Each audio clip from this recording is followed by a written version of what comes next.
আসসালামু আলাইকুম। আইন শৃঙ্খলা ভঙ্গ করলে শক্ত হাতে দমন ডিএমপি কমিশনার।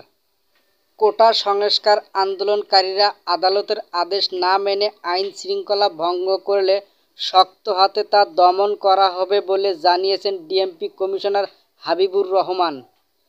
আজ সোমবার 15 জুলাই বেলা 11:30টায় রাজধানীর হোসাইনী দালান ইমামবাড়ার পবিত্র আশুরা উদযাপন ও তাজিয়া মিছিল উপলক্ষে ডিএমপির গৃহীত নিরাপত্তা ব্যবস্থা সম্পর্কে প্রেস ব্রিফিং সাংবাদিকদের এক প্রশ্নের জবাবে তিনি এ কথা বলেন।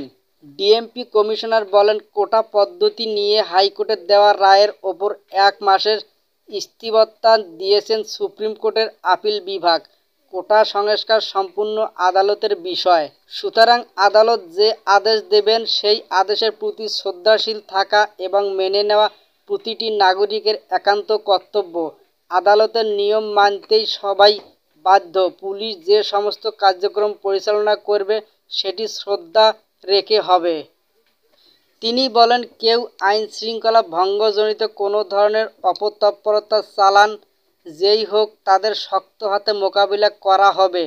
এদিকে সরকারি চাকরিতে মুক্তিযোদ্ধা কোটা নিয়ে প্রধানমন্ত্রীর বক্তব্যকে অপমানজনক দাবি করে তা প্রত্যাহারের আলটিমেটাম ও 1 দফা দাবিতে নতুন কর্মসূচি ঘোষণা করেছে।